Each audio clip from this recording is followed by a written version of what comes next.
بسم الله الرحمن الرحيم الحمد لله رب العالمين والصلاة والسلام على أشرف الأنبياء والمرسلين سيدنا ومولانا أبي القاسم المصطفى محمد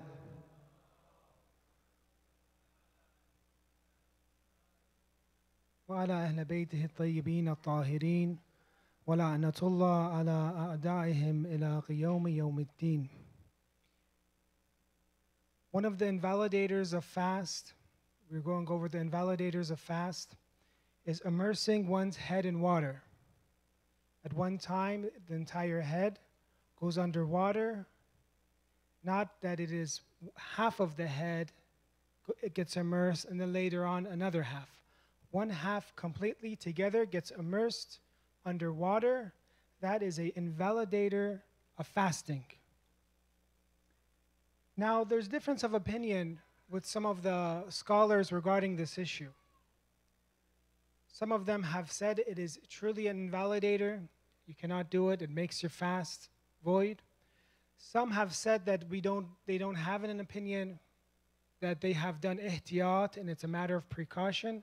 And some have said that it's only, that not only, but that it is makruh, it is discouraged, but it is not an invalidator.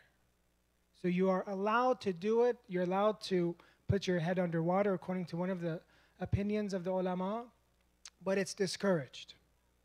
So if a fasting person intentionally immerses his entire head in the water, his fast is known to be void, even if the rest of his body remains out of the water. But this action does not invalidate the fast. It is a makruh act, according to this opinion. It is just discouraged, and as a matter of precaution should be avoided. Now some ask, what about other liquids? This is for water. What about, say, if it's juice or if it's milk? That does not invalidate the fast for anybody. There is no harm, or according to this, or just as a precaution, according to this opinion, there is no harm in immersing one's head in liquids other than water like milk. Similarly, in mixed water, that is called mudaf, water that is not pure. It's like, for example, orange juice or watermelon juice. That does not invalidate the fast. For us to learn our ahkam and for us to act to it, please give a salawat.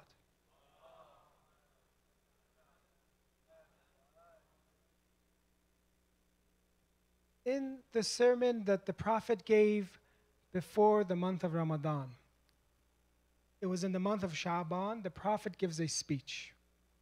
He talks about the virtues of the month of Ramadan. And one of those things that's mentioned in this narration, and you brothers and sisters can look it up, you can just search the sermon of Ramadan, and it's been narrated in different books, and this has been translated in English. One of those things that the Prophet of Islam says and encourages us to do in this month is this. He says, Ya ayyuhan nas, inna anfusakum marhuna bi'amalikum. Yourselves, your nafs has become enslaved. It has become entrapped. By what? By your actions, by your sins. You see how when somebody sins and somebody goes off the wrong path, they feel heavy? Their nafs, their soul gets trapped. So this month is the month that you free yourself, your nafs. Free yourself from these sins. Free yourself from what these sins go back to: greed, jealousy, hatred. Free yourself. وَظُهُورُكُمْ ثَقِيلًا مِنْ أَوْزَارِكُمْ. And your backs have become burdened from these sins, because the entire year we haven't been paying attention to Allah and our sins have been piling up. So this is the time for istighfar. This is the time to seek repentance. This is the time to become light. Make yourself light again. فَخَفِّفُوا عَنْهَا بِطُولِ سُجُودِكُمْ. And make yourself light with doing many sujoods. So with repenting and istighfar in this month, and with long sujoods and prostration towards Allah, you can make yourself light again.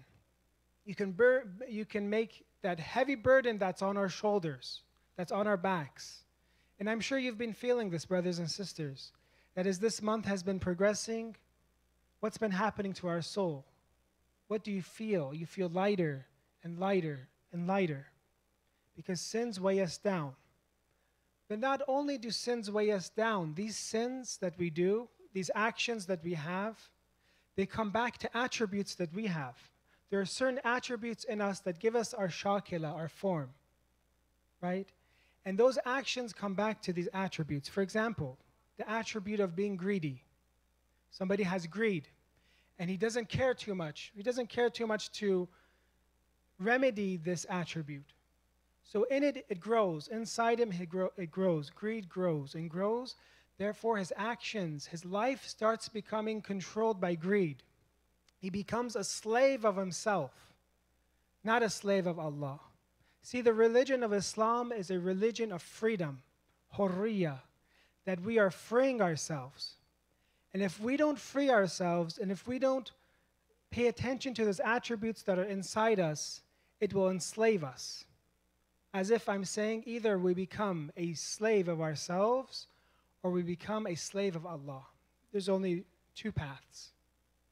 And if we don't remedy ourselves and it becomes worse and worse, we'll notice in a short time that we have destroyed ourselves, destroyed those around us, and destroyed our society. So tonight's speech and discussion is about freedom, hurriya, something that is very, very emphasized in the narrations of the Ahlul Bayt and the Quran. And there's different dimensions to freedom. Sometimes when a philosopher, for example, talks about freedom, he's talking about free will. We agree. But tonight we're not talking about that type of freedom. It's against determinism or being forced to do something, right? When a politician talks about freedom, it's about freedom in society or everybody sharing political freedoms that are enjoined by all citizens. Tonight, it's very interesting. We want to mention and link these two, that spiritual freedom, freedom of the self, from these attributes, from these negative attributes, will actually cause a society that will also be free, and everybody's rights will be observed.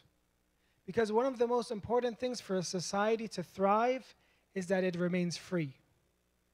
If everybody is forced and subjugated, that society will not thrive. So there is a relationship between freeing ourselves, and it is actually a secret, and this is the secret that the prophets and imams and the Quran has taught us, that if you want harmony in society, this is the way. Each individual, one by one, they free themselves first. Because if they don't free themselves, they will be enslaved by those attributes. For example, a scorpion is enslaved by the habit of stinging. A scorpion, he can't distinguish. Sometimes he might even, if you put wood in front of him, he'll sting. His attribute of stinging is enslaving him. And the lower and lower the creatures become, for example, ants, they have the attribute, or they are enslaved by gathering. They have to gather and gather over and over. But mankind will rise above all these creatures and will become free from just gathering and stinging and hurting. Free in that he can choose himself who to be kind to, when to be kind, and when to be firm. So this is a very key component in human life, and something that has not been addressed as much maybe in our societies, that we need to free ourselves. And this is the month to do it. And if we do free ourselves from these sins, from these attributes, these negative attributes, we will have a good family, we will have an enjoyable atmosphere at work, and we'll have a great society. And we'll be contributing to the cause of the 12th Imam. Because what does the 12th Imam want to do? He wants us to become free, right? Justice for everybody, political freedom for everybody, justice for everybody, and also everybody to be free from themselves so they can worship Allah. So before we begin, let's give a salawat.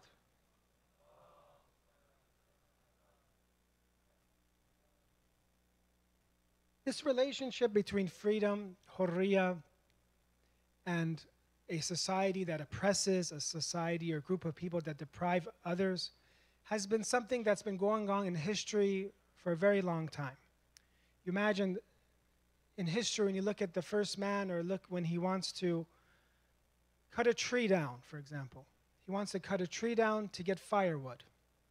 Does he cut the tree because of himself, or does he do it for the tree? He does it for himself, right? Why? So that there's self-interest, there's self-benefit. When he has cattle, when he has, say, livestock, and he makes and he grows, he gives them food, does he make the livestock grow for himself or for the cattle? When he cuts the head off of a cattle to eat it, it's for himself. So man has this selfishness inside him. He has this hubb-zat, hubbun nafs. He loves himself. He loves himself in a way so much that he's willing to, when this gets stronger and stronger, to deprive others of what they want so that he can have more, right? When somebody is selfish, when somebody is greedy, he will sometimes push others out of the way to get what he wants, right? So Islam is coming to us, this beautiful religion is coming to teach us how to resolve the core issues of society and how to address these issues. Some say that, no, society only needs, for example, a very strong set of laws and law enforcement, and everybody will approve of each other, everybody will abide each other's rules and laws, and the huquq and rights of everybody will be observed. But is that true? If you just have good laws and good law enforcement? There's many times to refute this, there's many times in the home where the police won't see you, where law enforcement won't see you. And that's why you'll see domestic violence, you'll see crimes committed, because people think they won't be caught. So to solve the issues of humanity, to solve the problems of the world today, and all the wars, it's not going to be solved only by laws and regulations and law enforcement. Each person has to be refined, and each person has to be purified. Also, there are some things that are huquq and rights that aren't in the laws. Islam has a very, very detailed amount of laws that aren't in the civil code. Look at the treatise of Imam Sayyid alayhi salam, Risalatul Huquq. For example, one issue, I'll give you one example. Imam Sayyid talks about the right of the mother, right? And you don't see this in the law, right? Completely. He talks about the right of the mother so that these laws that we're talking about not infringing on other people's rights, observing other people's rights, well, the mothers have a very great right for us, right? And the only way we can observe it is by doing what I said, purifying ourselves and learning about our responsibilities. Imam Sajjad alayhi salam says the right of your mother is that you know that she carried you, that you acknowledge. The first step, remember when we were talking about shukr and talking about being grateful and thankful? We said the first step of being grateful is to recognize, to acknowledge, to count the favors of Allah. In this Risala it says to know that your mother has carried you where no one carries you. When you're an infant, so when you're not even born, you're being carried where nobody else would carry you. She gave to you of the fruit of her heart. She gave to you from the fruit of your heart. So recognize this. And that where nobody would give you the fruit of their heart, right? She has protected you with all her organs. You were here, and with all her organs, she protected you. So Imam Sajjad is saying, observe her right. She did not care if she went hungry as long as you ate, he says. As long as you ate, it's okay if she's hungry. Will anybody do that for us? We'll remain hungry so that we can eat. And she was thirsty and she did not mind being thirsty as long as you drank. If she was naked, as long as you were clothed. If she was in the sun, as long as you were in the shade. It doesn't matter. Nobody else will do this for us. So Imam Sajjad is saying, recognize this. She gave up her sleep for your sake. She protected you from heat and cold. All in order that you might belong to her, so that you could be for her. While you will not be able to show her gratitude unless through God's help and giving success. You will not be able to truly do the shukr of your mother until God gives you success. So some of our huquq, and this is one example, they're not in the laws. Therefore, for a society to be completely harmonious and to observe everybody's rights, including the mothers, right? They have to, first of all, acknowledge what the rights are, read the different rights that Allah has placed for each person, the right of the employee, the right of the teacher, the right of the parents. And second of all, be free. Because if you're not free from your greed and from your self-righteousness, there is no way you will be able to observe the rights of others. It's very interesting, brothers and sisters, when it comes to Islamic communities, many times we'll just focus on one section of Islam, like ibadat, like worship, like salatul jama'at, congregation prayer. We'll run towards prayer. We'll say, Ya Allah, wait up, let me reach the ruku'. I want to pray with you in congregation. This is good. I'm not saying that it's bad. But on the other hand, we have all these other narrations that maybe their virtue is even higher, and that is observing the rights of others. The Prophet of Islam is the same Prophet that said, pray congregation, that said, khayrukum li ahli. The best of you is he who is best with his family. We don't rush to be at service with our family. We don't rush to say, I want to clean the house, I want to do the dishes, I want to cook, to serve the house. We don't rush, as if we only see this part of Islam, which is the worshiping side. We don't see the other second half, which might be even more important, which is being a servant, helping humanity. I'm not saying, see, some people, when they talk about helping people, they sometimes bring the worship down. No.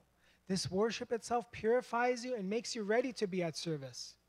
If you still have all these problems and you don't do the sujood that in this narration I mentioned, the prostration, it will be very difficult for you to be humble to your parents. It will be very difficult for you to be humble and serve your kids in the way that you need to. So there's this relationship also between our ibadat, our worship, and making us a better person and serving society. One of the teachers in Iran that passed away, Sheikh Mutahari, and I said this to you before. He says that if we analyze ourselves, sometimes it's like a cartoon, that our ears might be too big, our nose might be too big. That means that we're overdoing some aspects of Islam and we're underdoing some aspects. A perfect Muslim is one that does that completes their religious rights and also their social rights. It's not only Mafatihul Janan, the book of prayer. It's also this book that one of our ulama collected and had written, Mafatihul Hayat, the keys of life. And this is one of the best ways for you to increase your capacity, which I'll mention later on. This is one of the best ways for you to increase your existence, is by caring about others. So this is the second half. Maybe from this half and on, I will talk more about our obligations to people. The first half was more about our obligations towards God, and it is related to each other, right? Because on the Day of Judgment, we'll be asked about two things. One is, how did we perform with our religious obligations to Allah, and how did we perform to our obligations towards mankind? And we'll divide it. Maybe one night we'll talk about the family. Maybe one night we'll talk about parents. Maybe about kids, right? And we'll divide this into different, maybe one night we'll talk about our rights with our friends, about friendship, right? So this is the second half, and this relates together. We're talking about freedom and hurriya. Please give a salawat.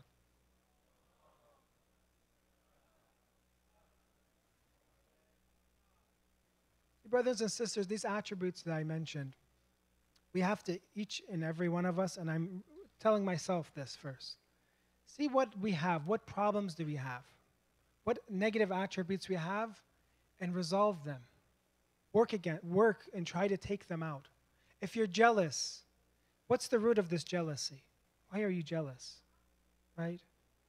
If you're greedy, think, why am I greedy? Am I loving the world too much? Am I paying attention too much to the world? There's a narration that says, "At-tama'u riqqun mu'abbad." Greed is an everlasting slavery. You will become a slavery of your greed. The world, it says, حُبُّ الدُّنْيَا رَأْسُ الْخَطِيئَةِ. If a person has greed, he has to, for example, see that greed is coming from what? It's coming from the love of the world. Well, research about the world. See the dangers of loving the world too much. I'm not saying don't work for the world. It's important. If you work for the world, it's akhirat. It's Ridwanullah. But what I'm saying is loving the world for the world. This is one of the factors of that we can fall and we can crash is love of the world.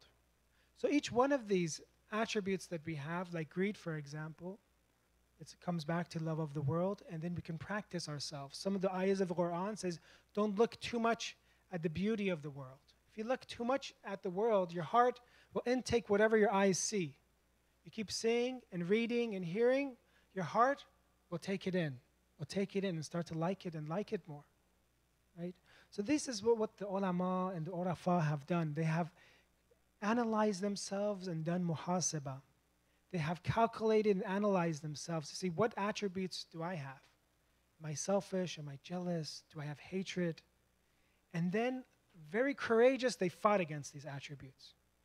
One of those attributes that is negative is anger.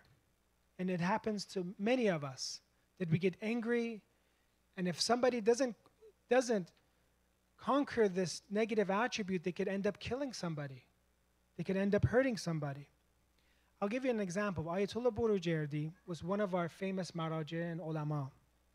There's a saying, I don't really agree with it, but it's saying that they say in some countries that some of the Sayyids that are descendants, they say they get angry very fast. It's something that's in Iran. I don't know if it's in other cultures. I don't really accept it. But they say that Ayatollah Burujerdi would sometimes get angry. When he would get angry, he had a plan for himself, how to resolve this issue of being angry. One day in class, somebody rejected one of the arguments of Ayatollah Burujerdi, kept arguing with him. He said something kind of in a not really polite manner to him, to that student. When he went home, Ayatollah Burujerdi, imagine, he is the marja taqlid of the Islamic world. During his time, there was only one object of emulation. He goes home and he's thinking. He calls one of his people that work in his office. He calls him. He says that, do you know that student that I was kind of harsh with? Do you remember who he is, where he lives? Do you know, he keeps thinking about it. He says, yeah. He says, let's go right now. It's nighttime. Let's go. I want to talk to him. He says, it's nighttime. He might not be at home. Let's do it tomorrow. So this big marja that's old to a student that's young goes to his door in front of his house and knocks on the door. And the student is shocked. It's Ayatollah Burujerdi at his door. His white beard, his amame, it's Ayatollah Burujerdi. Ayatollah Burujerdi says, please forgive me. I ask you, please forgive me what I said to you. The student says, okay, of course, it's no problem. I forgive you, of course. But then Ayatollah Burujerdi doesn't let go. He says, he was afraid that this person is just saying this because he's embarrassed. That, in his heart there's still something. He says, look, I have to kiss your hand. Let me kiss your hand. And the person finally says, I swear I have forgiven you. It's okay. Nothing happened. So then Ayatollah Burujerdi, for 1 year, punishes himself and fasts 1 entire year, 365 days. Punish himself for one attribute he had that he worked on, anger. Then after that, after fasting 1 year, it's very difficult to become angry again. You're afraid because you punish yourself. You've been fasting for 23, 24, 27 nights, days. So this is one attribute of ghadab.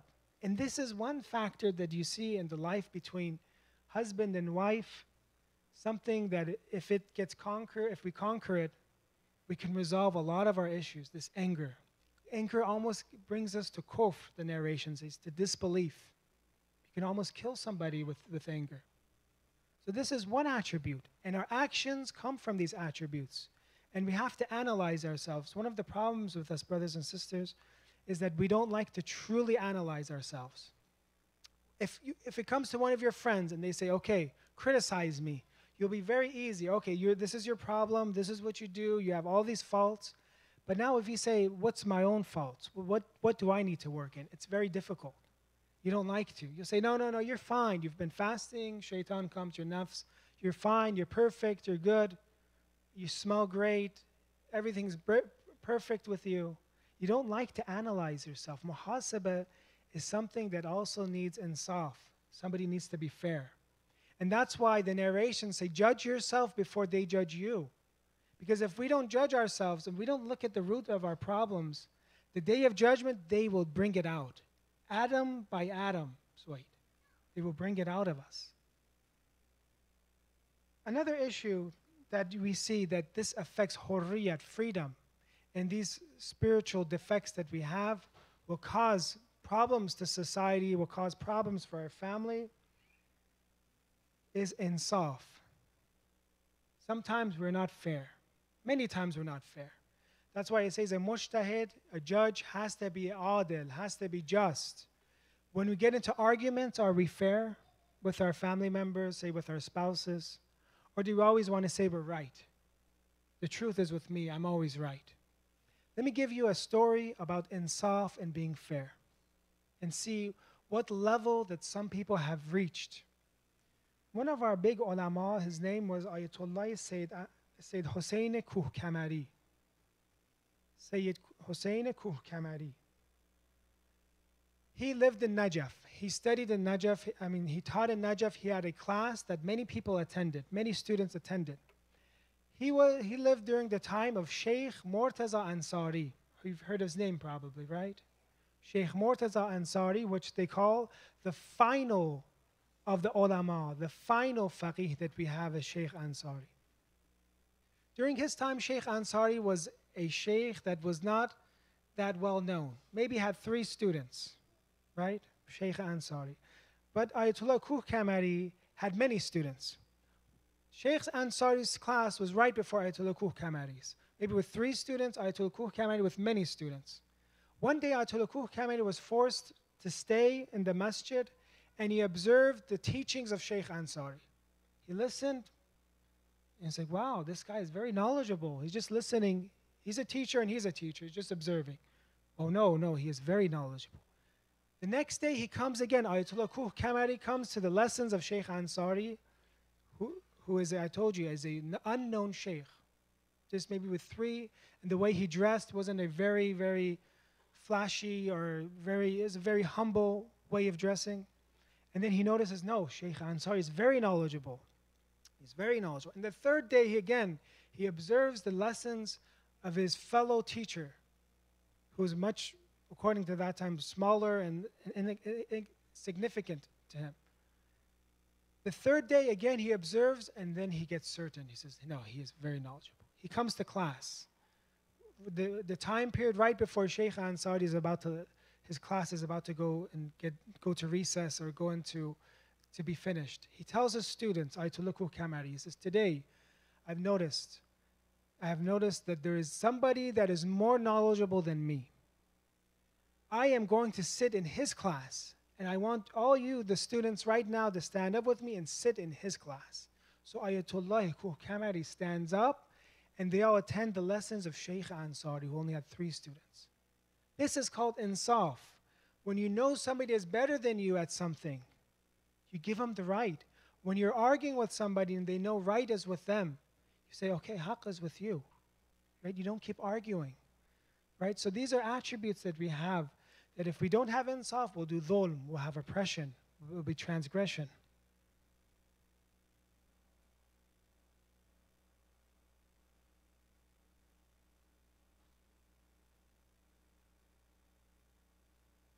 Please recite a salawat.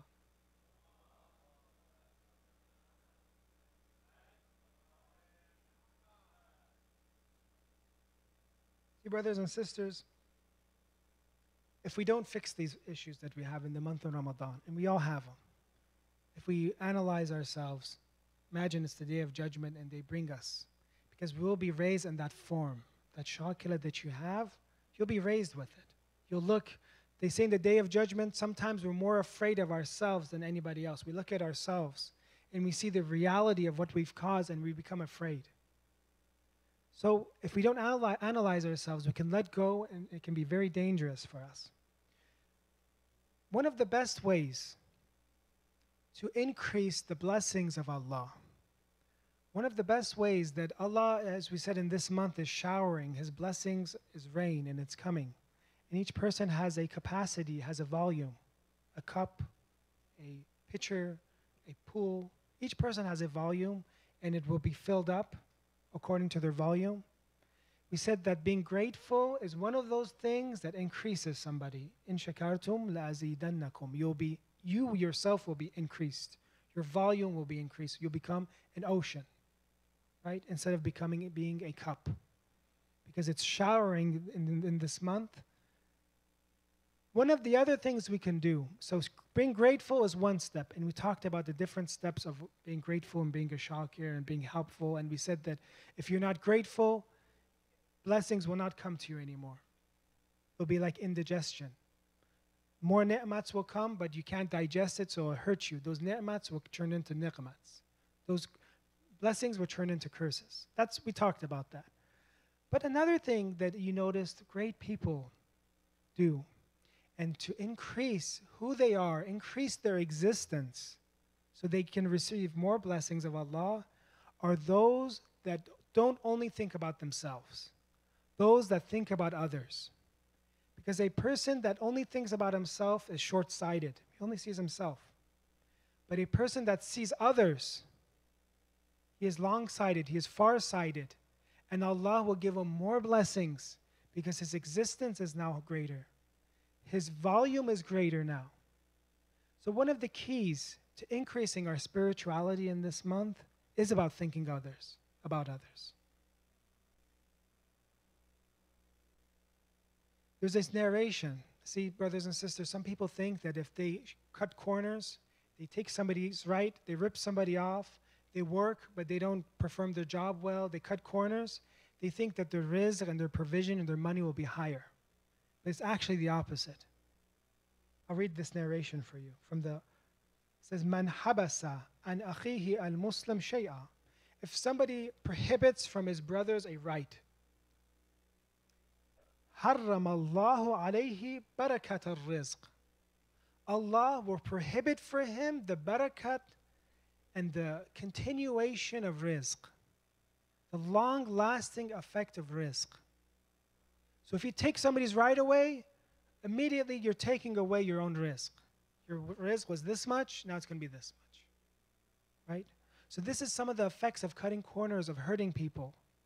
Your rizq, and when we talk about rizq, it's not only physical or material, it's also spiritual. When you pray, it's a rizq. It's a provision from Allah. Didn't we say in the dua, God, you have given me permission to pray to you, to supplicate towards you? When you go to Hajj, is this a rizq? Or is this something that we do by ourselves? It's a provision.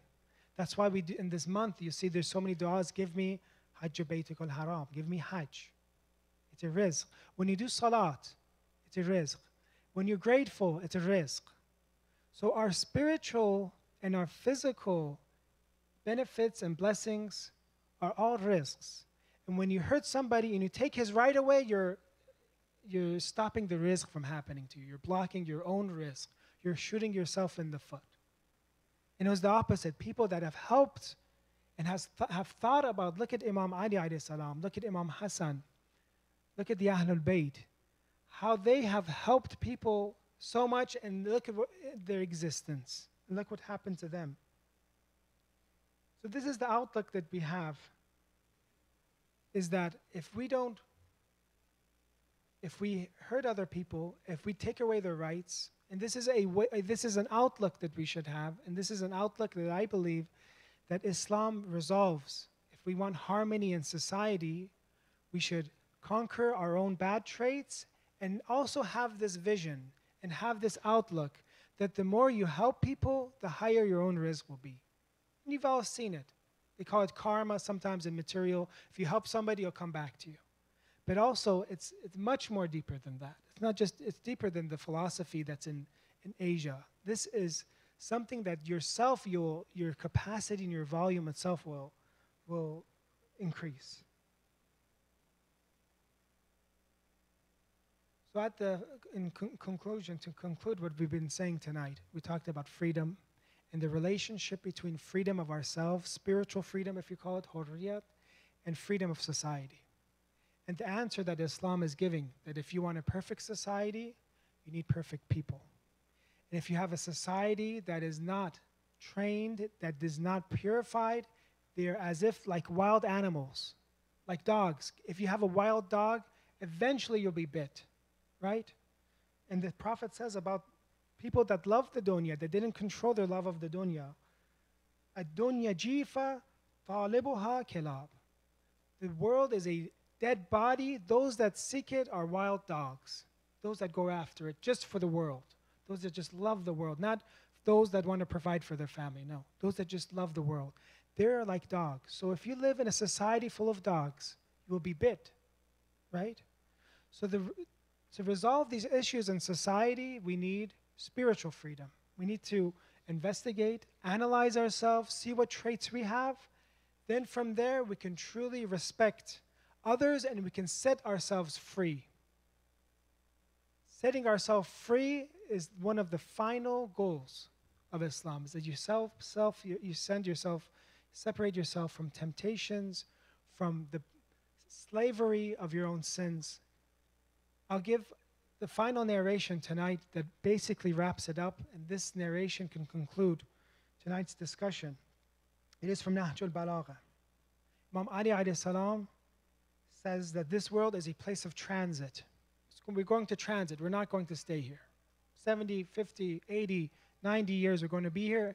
We're going to go to our final place that we were designed to go. Ad-dunya daru mamar wa la daru maqar. It's not a place to stay. It's a place of passing. It's like a bridge. We're going to pass. Then he says, this world, fiha rajulan. In this world, there's two types of people. And it relates to our theme, what we're saying. There's two types of people. رَجُلٌ بَاعَ فِيهَا نَفْسَ فَأَوْبَغَهَا. There are people that have sold themselves. They sold themselves for the material world. Now they are a slave. There's two types of people. There are slaves of the world. They sold themselves. They couldn't resist. And they have become a slave of the world. وَرَجُلٌ إِبْتَاعَ نَفْسَهُ فَأَعْتَغَهَا. And there are people that have purchased themselves. They have bought themselves. They have bought themselves and they have set themselves free.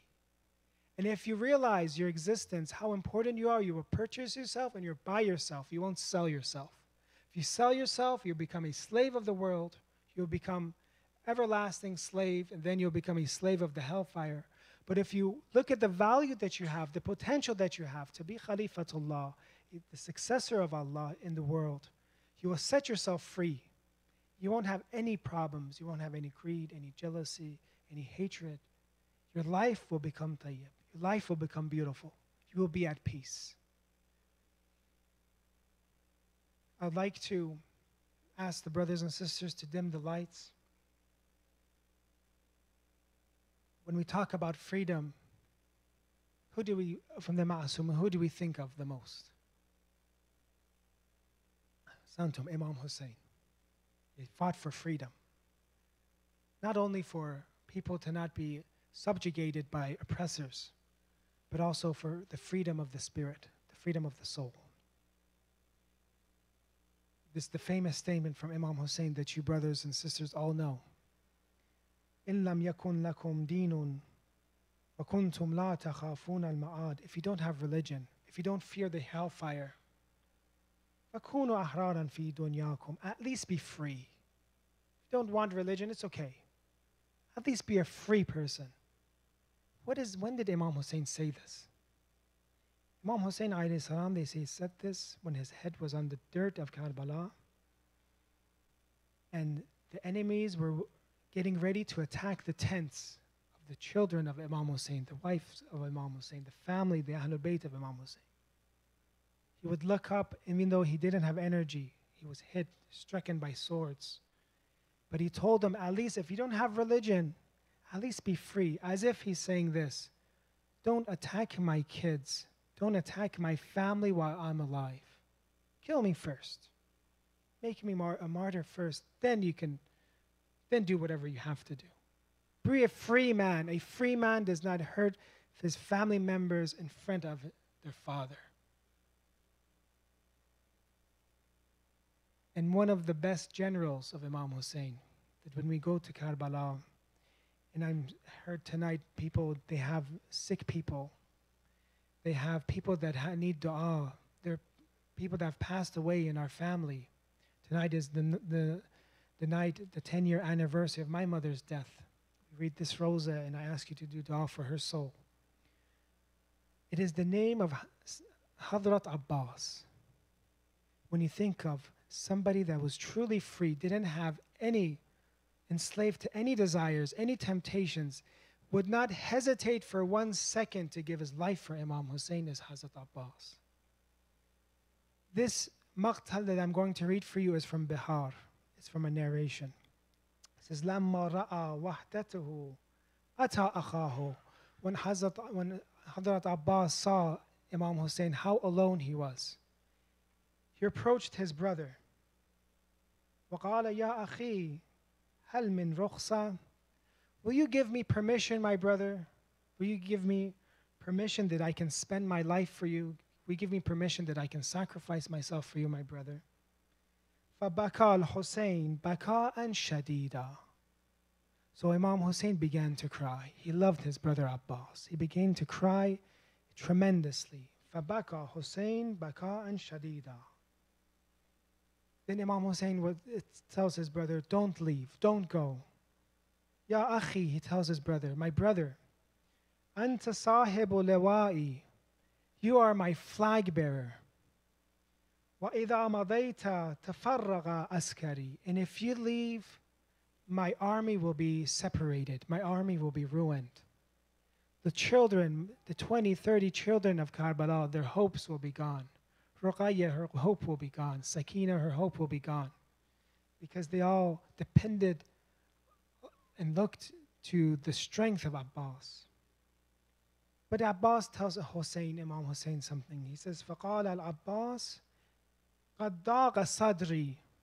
But my chest is in pain. Let me go and become killed. My chest is in pain.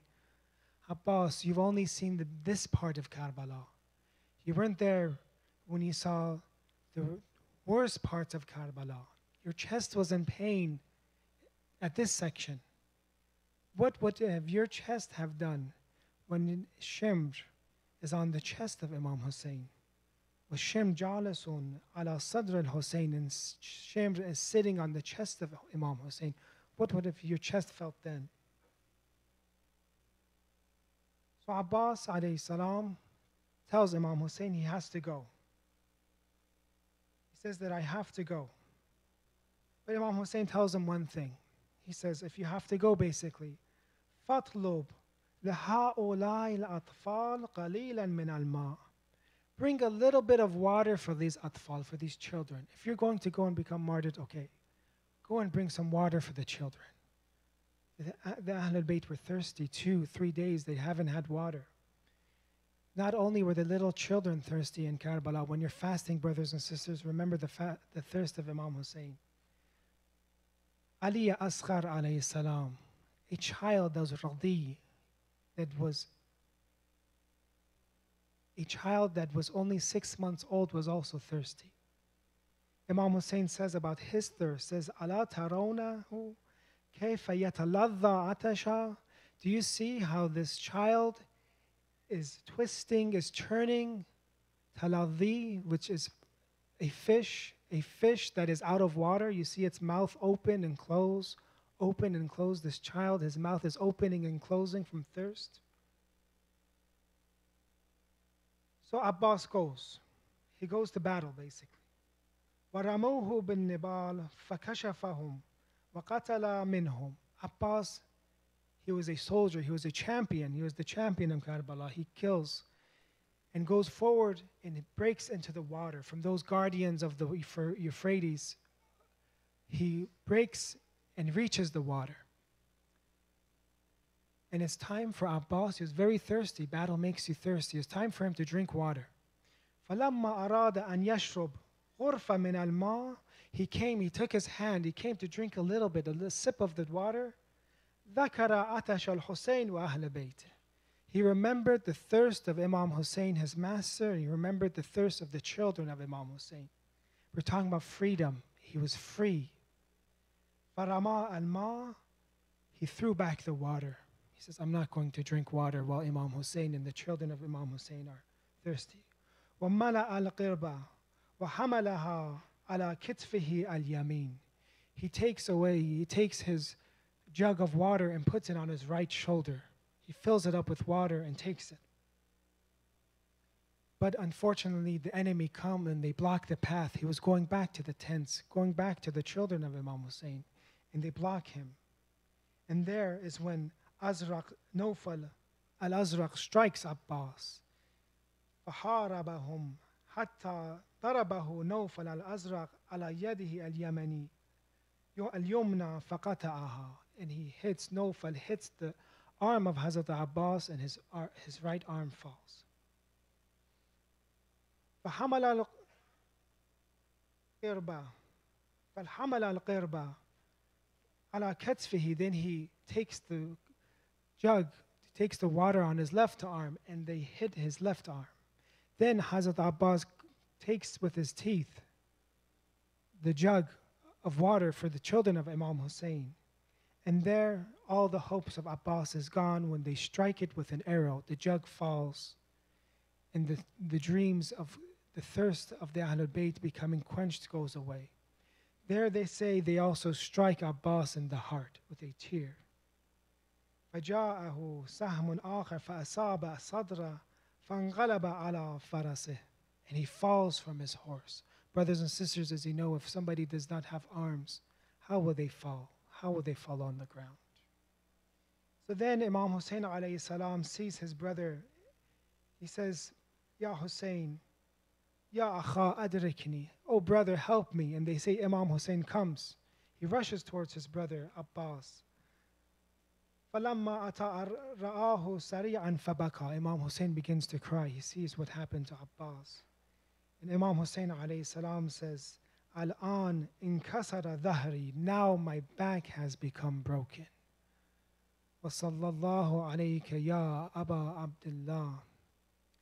صلى الله عليك يا أبا عبد الله. صلى الله عليك يا أبا عبد الله. Ya Allah, we ask you, because of the honor of Hazrat Abbas, those that are sick, they mention that some are sick, they need help. Those that have problems, the Muslims in the world, wherever they are, they have problems, they are oppressed. Inshallah, to remove their problems and to give them a speedy recovery, inshallah. The family members of us that have passed away, my mother, those in the community that have lost their mother or grandmother, may we, inshallah, Allah give the majlis, the thawab of this majlis to their souls, inshallah. Ya Allah, accept our remembrance and our dhikr of you. Remember, inshallah, and accept our majalis of Imam Hussein alayhi salam. Ya Allah, those that need help, those that need the help of the 12th Imam, may inshallah, Allah hurry and hasten his return. Ya Allah, may you accept our fasts and prayers, inshallah. And may you make us one of the companions and the greatest companions of the 12th Imam. Wa sallallahu ala Sayyidina Muhammadin wa ahla baytihi at-tayyibin at-tahirin. Please recite a Surah Fatiha after a salawat, inshallah.